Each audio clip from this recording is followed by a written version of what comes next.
Channel. चलिए देखते हैं आज का जेएफजी का पीओटीडी क्या है। Count smaller elements, difficulty hard है। ठीक है, चलो देखते हैं क्वेश्चन क्या कह रहा है। क्वेश्चन कह रहा है कि एक हमें एरे की बने, ठीक है, जैसे कि हमें एरे की बने तो हमें एक आंसर एरे बनाना है।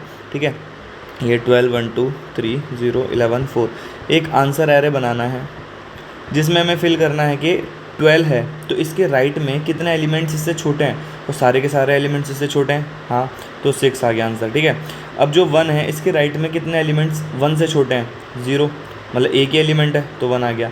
2 है इसके राइट में कितने एलिमेंट्स इससे छोटे हैं, एक ही है। 3 है इसके राइट में कितने एलिमेंट 3 से छोटे हैं, एक है। 0 है इसके राइट में, कोई भी नहीं होगा, 0 से क्या ही छोटा। ठीक है, इस एरे में तो कितने हो गए 0। 11 से कितने छोटे हैं 1, ठीक है। 4 से कितने छोटे हैं 0, तो ये क्या हो गया हमारा आंसर हो गया 6 1 1 0 1 0 6 1 1 0 1 0। ठीक है, यही हमें करना है, लेकिन द कैच इज़ हमें किस में करना है, n log n में। ठीक है, n log n में करना है। तो चलो देखते हैं, ये हमने यहाँ पर अपना एरे ले लिया है। देखो सबसे पहला ब्रूट फोर्स क्या हो सकता है जो कि हमारा n स्क्वायर में जाएगा कि 12 उठाओ, एक काउंट लो, पूरा 12 के आगे का पूरा एक एरे चलाओ, उसका जो भी आंसर आता है उसमें आंसर में डाल दो। फिर 1 उठाओ, इसके आगे का पूरा लूप चलाओ, फिर जितने भी एलिमेंट्स आते हैं आंसर में डाल दो। फिर 3 उठाओ, पूरा लूप चलाओ। ठीक है, तो ये तो हमारा लगभग n स्क्वायर में चला जाएगा। तो हमें इस तरीके से नहीं करना है, किस में करना है, n log n में। ठीक है, n log n आता है तो मतलब क्या है यार, या तो शॉर्टिंग होगा या शॉर्टिंग से रिलेटेड कुछ, और log n आता है तो बाइनरी सर्च का भी ध्यान में आता है। ठीक है, तो इन्हीं से रिलेटेड कुछ हम काम करने वाले हैं। देखो शॉर्टिंग में अगर हम इसको इस क्वेश्चन को करने के 2 तरीके हैं। पहला, एक हम मर्ज शॉर्ट से कर सकते हैं, मर्ज शॉर्ट में हमारी जितनी स्वैप लगती हैं उनको काउंट कर लेंगे। दूसरा, हम बाइनरी सर्च से कर सकते हैं। ठीक है, बाइनरी सर्च से ईजी पड़ेगा, तो चलो देखते हैं कैसे, क्यों। देखो अब एक चीज़ देखो यार, मुझे क्या करना है, अगर मैं इसको सीधा ना लेकर उल्टा चेक करूँ, ठीक है, उल्टा चेक करूँ। अब देखो ये 4 है, इसका तो मुझे पता है इसके राइट में कोई एलिमेंट है ही नहीं, तो इसका आंसर तो हमेशा 0 आना है। ये मेरा क्या हो गया, आंसर हो गया, ये मेरा एरे हो गया, तो इसका आंसर तो मेरा हमेशा 0 आना है। मुझे यहाँ से चेक करना है, ठीक है, यहाँ से चेक करना है। तो मैं क्या करूँगा, एक इसका काउंट रखूँगा कि भाई अभी कौन कौन सा एलिमेंट आ गया, 4 आ गया। ठीक है, 4 आ गया। अब क्या आ रहा है, 11 आ रहा है, तो 11 चेक करेगा कि 11 के राइट में कितने एलिमेंट्स से छोटे आए हैं, कितने एलिमेंट्स से छोटा है, 1 आया है तो 1 आ गया। फिर 0 के राइट में कितने एलिमेंट्स से, अब यहाँ पर क्या आ गया, 11 आ गया। ठीक है, अब 0 के राइट में कितने आए हैं, कोई भी नहीं है। ठीक है, 0 से छोटा कोई भी नहीं है उसके राइट में। तो इसको हम कैसे एनालाइज़ करेंगे, इसको हम कैसे एनालाइज़ करेंगे कि छोटे एलिमेंट्स कौन है। ठीक है, छोटे एलिमेंट्स का कैसे पता लगेगा यार, या तो शॉर्टिंग से पता चलेगा कि कितने छोटे हैं और कितने बड़े हैं। शॉर्टिंग से ये चीज़ पता चलेगी कि हमारे कितने एलिमेंट्स छोटे आ रहे हैं और कितने एलिमेंट्स बड़े आ रहे हैं। वो कैसे पता चलेगा कि जो भी एलिमेंट्स मैं स्टोर कर रहा हूँ, जो भी एलिमेंट्स मैं स्टोर कर रहा हूँ उसको मैं क्या कर सकूँ, उसका मैं एक ट्रैक रख सकूँ। ठीक है, अब देखो इतना तो फिक्स है कि ये लास्ट वाला एलिमेंट हमेशा क्या रहेगा, इसके आंसर में हमेशा 0 रहेगा। अब मेरा क्या आ रहा है, 11 आ रहा है, तो मैं क्या कर रहा हूँ, ये मेरा एक एरे है, ये मेरा एक एरे है जिसमें मैं अपने एलिमेंट्स को सॉर्टेड रखूँगा। क्यों, देखो यहाँ पर मेरा क्या पहले आया, 4 आया, तो 4 को तो मैं ऑलरेडी अपने एरे में डाल दूँगा। ठीक है, अब जो मेरा 11 आया, अब जो मेरा 11 है तो 11 की पोजीशन में इस एरे में सर्च करूँगा कि 11 क्या, जो मेरा 11 है वो मेरा 4 से छोटा है, नहीं 11 क्या है 4 से। अब देखो सॉर्टिंग का ये फ़ायदा होता है कि पहले एलिमेंट को चेक करना है, बाकी सारे एलिमेंट्स का काउंट हमें मिल जाएगा।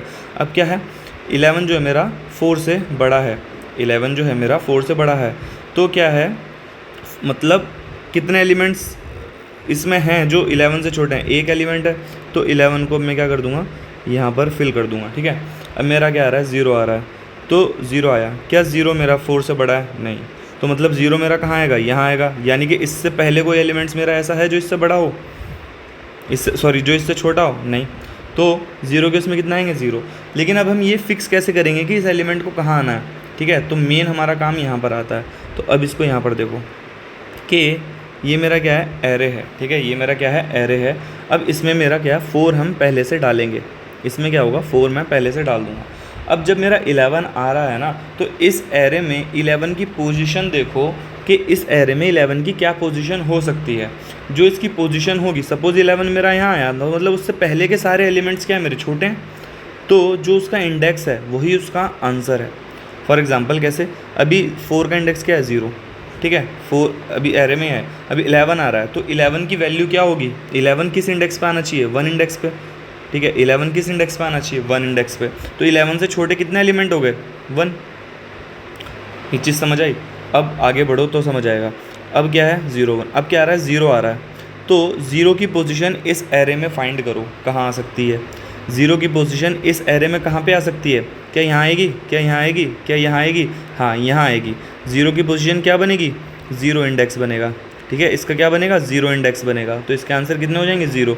इसका ये 0 इंडेक्स हो गया, ये 1 हो गया, ये 2 हो गया, ठीक है। अब कौन सा एलिमेंट आ रहा है, 3 आ रहा है, ठीक है। 3 की पोजीशन क्या होगी, 3 की पोजीशन क्या होगी, इन दोनों के बीच में। 3 की पोजीशन क्या होगी, इन दोनों के बीच में, मतलब इंडेक्स क्या आएगा उसका 1, तो यहाँ 3 आएगा, यहाँ क्या था 4 और यहाँ 11, तो उसका इंडेक्स क्या बनेगा 1 0 1 2 3, उसका इंडेक्स क्या बना 1 बना। तो इससे छोटे कितने एलिमेंट्स हैं इधर, ओनली 1, ठीक है। ये चीज़ समझ आ रही है कि छोटा एलिमेंट जो उसका इंडेक्स है, मतलब यहाँ पर इससे पहले सारे क्या हैं, उससे छोटे एलिमेंट्स हैं। मैं क्या कर रहा हूँ, एरे को सॉर्टेड रख रहा हूँ, ठीक है। अब देखो, अब जैसे मेरा 3 का हो गया, अब मेरा 2 आया, तो 2 की पोजीशन मेरी क्या हो सकती है, इस इंडेक्स पे आएगा नहीं, 1 पे अभी यहाँ पर है, तो 2 को मुझे यहाँ पर डालना है और बाकी सारे मैं क्या करूँगा, शिफ्ट करूँगा। तो 2 की पोजीशन क्या आएगी 1, 2 की पोजीशन क्या आएगी 1, तो यहाँ हो जाएगा 2 3 4 11, 2 की पोजीशन क्या हो गई 1, ठीक है।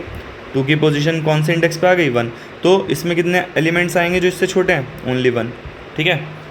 अब 1 की पोजीशन क्या होगी, यहाँ फिर से बीच में, यानी कि इसका इंडेक्स क्या हो जाएगा 1 हो जाएगा। अब इसका इंडेक्स 1 हो गया, तो मतलब इसके आंसर में भी कितना आ जाएगा 1 आ जाएगा। अब कौन आएगा 12, अब कौन आया 12, तो 12 की पोजीशन क्या होगी, ये नहीं, ये नहीं नहीं नहीं, तो 12 कहाँ आएगा, यहाँ आएगा, तो इसका इंडेक्स क्या होगा 0 1 2 3 4 5 सॉरी 6, 0 1 2 3 4 5 6, तो इसके एलिमेंट्स कितने हो जाएंगे 6, ठीक है। ये चीज़ समझ आई। अब ये कैसे हम निकालेंगे कि कौन सी पोजीशन होगी, ये हम निकालेंगे बाइनरी सर्च से। बाइनरी सर्च आई होप सबको पता है कि फॉर एग्जांपल सबसे पहले क्या एलिमेंट था इसमें, 4 था। अब 4 के बाद अब इसके लिए लो क्या है 0 और हाई क्या है 0, ठीक है। अब 4 के बाद क्या कौन आना है 11, तो 11 की मुझे पोजीशन डिफाइन करनी है, तो बाइनरी सर्च से 11 की पोजीशन आ जाएगी मेरी क्या 1 आ जाएगी। उसके बाद हम क्या करेंगे, इसको 1 पोजीशन आ गई, तो 1 को आंसर में अपडेट कर देंगे और 11 को एरे में डाल देंगे। इस तरीके से होगा। अब इसका कोड देखते हैं तो और अच्छे समझ आएगा। यहाँ पर देखो हमने क्या किया, ये हमारा फंक्शन था। अब इसमें हमने इसका ए का साइज़ ले लिया, आंसर वेक्टर बना लिया, क्योंकि आंसर भी हमारा सेम साइज़ का होना है, ठीक है। अब हमने क्या किया, k = n-2 से इनिशियलाइज़ किया, जो हम वैल्यूज़ पुट करेंगे। क्यों, क्योंकि n-1 पे तो ऑलरेडी हमारा क्या आएगा 0 आएगा, और वहीं से हम क्या करेंगे बाकी स्टार्ट करेंगे, ठीक है। एक हमने एरे ले लिया जिसमें हमारा सॉर्टेड वो रहेगा।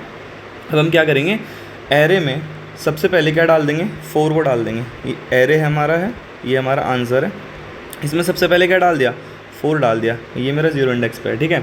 अब क्या करा, अब n-2 से यहाँ पर 11 से मैंने ट्रैवर्स करना स्टार्ट किया, ठीक है, और उसका इंडेक्स निकाला। अब 11 किस इंडेक्स पे आना चाहिए, तो इसके लिए मैंने बाइनरी सर्च एक फंक्शन बनाया, ठीक है। बाइनरी सर्च आपको अच्छे से पता होगी, नहीं पता है तो एक बार देख लेना, ठीक है। बाइनरी सर्च से क्या मिलेगा, इसका इंडेक्स मिलेगा, ठीक है। बाइनरी सर्च से इसका क्या मिलेगा, इंडेक्स मिलेगा। इसमें क्या क्या पास करा दिया हमने, एरे पास करा दिया कि जिसमें से निकालना है, किस उसका निकालना है, a(i) का निकालना है, ठीक है। उसका लो पास करा दिया, उसका हाई पास करा दिया, ठीक है।